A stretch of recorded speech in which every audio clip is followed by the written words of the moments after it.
আসসালামু আলাইকুম দর্শক, আজকে কথা বলবো কানাডার ভিজিট ভিসা নিয়ে, যে ফ্রেশ পাসপোর্টে ভিসা হবে কি না এবং ভিসা দিচ্ছে কি না। যদি অনেকেই বলে যে ভাই অনেক ফ্রেশ পাসপোর্টে ভিসা দেখেছি এবং লোক চলেও গেছে, শুনেছি। হ্যাঁ, আমিও শুনেছি, আমিও দেখেছি। তো যাই হোক, এনিওয়ে এই বিষয় নিয়ে কিছু কথা বলবো, বিস্তারিত আলোচনা হবে। তো ভিডিওটা স্কিপ করবেন না, বেশি বড় করব না, শর্ট ভিডিওই করব। তো যারা আমার চ্যানেলটা এখনও সাবস্ক্রাইব করেননি তাদেরকে অনুরোধ করব আমার চ্যানেলটা সাবস্ক্রাইব করে যান। যারা করেছেন তাদেরকে অসংখ্য অসংখ্য ধন্যবাদ। পাশের বেল আইকনটা একটু অন করে দেবেন, তাহলে হচ্ছে কি নিত্য নতুন ভিডিওটা আপনি পেয়ে যাবেন। চলুন আমরা মূল কথায় যাচ্ছি। মূল কথা হচ্ছে, দেখুন, সাদা পাসপোর্টে বা ফ্রেশ পাসপোর্টে ভিসা দিবে না এমন কোনো রিকোয়ারমেন্ট নেই, টোটালি কোনো রিকোয়ারমেন্ট নেই। ভিসা দিবে আপনাকে। যেমন দেখেন, আমি একটা ফর এক্সাম্পল দেখাই, যে ফর এক্সাম্পল হচ্ছে এটা, যদি কোনো ফ্যামিলি থাকে, ফ্যামিলিতে একটা বাচ্চা আছে বা হাজব্যান্ড ওয়াইফ, ঠিক আছে, বা দুইটা বাচ্চা আছে। তো দেখা যাচ্ছে যে হাজব্যান্ড ভালো ব্যবসা করেন বা একজন জব করেন, ভালো উচ্চ কর্মকর্তা, ঠিক আছে, তার স্যালারি ভালো, তার ব্যাংক ট্রানজ্যাকশন ভালো, যে বিজনেস করেন তারও ব্যাংক ট্রানজ্যাকশন ভালো, ঠিক আছে। তো সে হয়তো সময় দিতে পারতেছে না কোথাও ঘুরতে যেয়ে বিজনেসের কারণে, বা জব থেকে সে ছুটি পাচ্ছে না কোথাও সে যেতে, ঠিক আছে। তো এখন তার ওয়াইফ হয়তো কি, সে ঘুরতে যাবে বা বেড়াতে যাবে কোনো এক দেশে, কানাডা হোক, সে হোক লন্ডন হোক, অস্ট্রেলিয়া হোক। তো এই ক্ষেত্রে হচ্ছে কি, ওয়াইফের কোনো ভিজিট থাকার দরকার নেই, ঠিক আছে। হাজব্যান্ডের সকল ডকুমেন্টস দিয়ে ওয়াইফ কিন্তু তার বাচ্চা সহকারে ভিজিট ভিসা একদম ফ্রেশ পাসপোর্টে পেয়ে যাবে। 100% ভিসা হয়। এগুলি যদি কেউ বলে হয় না, সেটা ভুল কথা, ঠিক আছে। এগুলি একদম 100% হয়।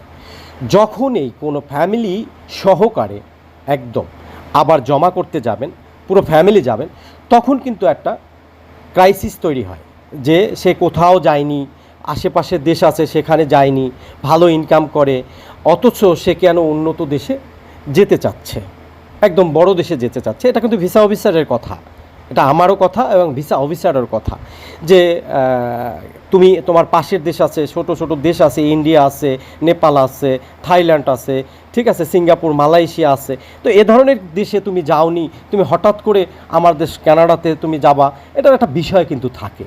আপনাকে কিন্তু ওরকম জটিলভাবে প্রশ্ন করবে না, বাট তার মাথার মধ্যে চিন্তা থাকে যে সে কেন যাচ্ছে, তার ইন্টেনশনটা কী, বা তার চিন্তা কী, চিন্তা থেকে যাওয়ার, এটা কিন্তু সে ভেবে নেবে। বিষয়টা কিন্তু ওখানে। তো এরপর হচ্ছে যে একদমই যে সাদা পাসপোর্ট আবার ভিসা দেয় না তা না, হ্যাঁ ওটা দেয়। ওইটার জন্যই কিছু যারা ভিসা দক্ষ ব্যক্তি আছেন, যারা ভিসার দীর্ঘদিন ধরে ভিসা নিয়ে কাজ করেন, কোনো এজেন্সি হোক বা দালালি বলেন, যাই হোক, তাদের কিছু কৌশল আছে। সেই কৌশল অবলম্বন করেই কিন্তু ওই একদম ফ্রেশ পাসপোর্টে ভিসাগুলো নিয়ে আসে। সেই কৌশলগুলো কিন্তু আপনারা হয়তো যারা ক্লায়েন্ট আছেন তাদের জানা নেই। তাদের প্রশ্ন থাকে, আমার বাড়ির পাশের একজন হচ্ছে, আমারটা হবে না কেন? আপনার বাড়ির পাশের যারটা হচ্ছে সেও কিন্তু এইভাবেই অনেক একটা বিশাল কৌশল করে নিচ্ছে, যেই কৌশলগুলি আপনাদের জানারও কথা না, বোঝারও কথা না, আর আপনাদের বললেও আপনারা বুঝবেন না। আর ওই কৌশল যদিও আমরা বলে দিই, আমি ভিডিওতে বলে দিই, আপনারা সে ধরনের ডকুমেন্টস কখনোই তৈরি করতে পারবেন না বা আশেপাশেও যেতে পারবেন না 100%। আমি কারণ হচ্ছে কি, কারণ আপনি এই কাজটা আপনি কখনোই করেন নাই। যাদের করতে করতে অভ্যাস হয়ে গেছে তাদের জন্য এটা পসিবল এবং তাদের জন্য এটা সম্ভব। তো তাহলে আমি বলবো, যারা এই প্রশ্ন করেন যে পাশের বাড়িরটা হচ্ছে বা আমার ফ্রেন্ডেরটা হচ্ছে, তাদেরকে উদ্দেশ্যে বলি, ভাই এই প্রশ্ন না করে আপনি তাদের সাথে কন্ট্যাক্টে যান, যারা করে দিছে তার সাথেই কন্ট্যাক্টে যান, যে কীভাবে এটা করা যায় আপনি এটা করে নেন। তবে হ্যাঁ, অনেক অর্থ হারাবেন না, এটার জন্য সর্বশান্ত হবেন না, বাট একটা লিমিটের মধ্যে যে আপনারা করবেন। দেখেন, 1-1.5 লাখ টাকা হারানো ওটা কোনো ব্যাপার না। আপনি একটা বড় দেশে যাবেন, 1-1.5 লাখ টাকা হারানো কিন্তু বড় কিছু না। আপনি যদি 10-15 লাখ টাকা হারিয়ে ফেলেন, আগেই দিয়ে ফেলেন, সেখানে যদি ভিসাটা না আসে, তাইলে কিন্তু ওই টাকাটা উঠাতে কষ্ট হয়ে যাবে, আপনার জীবনের জন্য একটা প্রবলেমে দাঁড়িয়ে যাবেন। মানে ভালো কিছু করতে যেয়ে নিজে সর্বশান্ত হয়ে গেছেন। তো এই ধরনের বিপদ ডেকে আনা যাবে না। একটু বি কেয়ারফুল থেকে, সতর্ক থেকে তারপর কাজগুলি করতে হবে। স্বপ্ন দেখা ভালো, ভালো দেশে যাওয়া ভালো, আমি সাপোর্ট করি। হ্যাঁ, সবাই চলেন, যাই বা আসেন, কোনো সমস্যা নেই, আমার কোনো সমস্যা নেই। কেন আমার বাসায় থাকবেন না, আমার মাথার উপরে চড়েও কেউ বসে থাকবেন না। আপনারা যাবেন, আপনার কর্ম করে আপনি খাবেন, আপনি পরিশ্রম করে আপনি খাবেন, সমস্যা কোথায় আমাদের? হ্যাঁ, যারা আমরা ভালো ভালো চাচ্ছি সবার, তারা পরামর্শ দিয়ে যাব, সঠিক পরামর্শ। সেই সঠিক পরামর্শতে আপনারা কাজ করলে সঠিকভাবেই কিন্তু যাওয়া যায়, ঠিক আছে। তো এই ধরনের হচ্ছে বিষয়।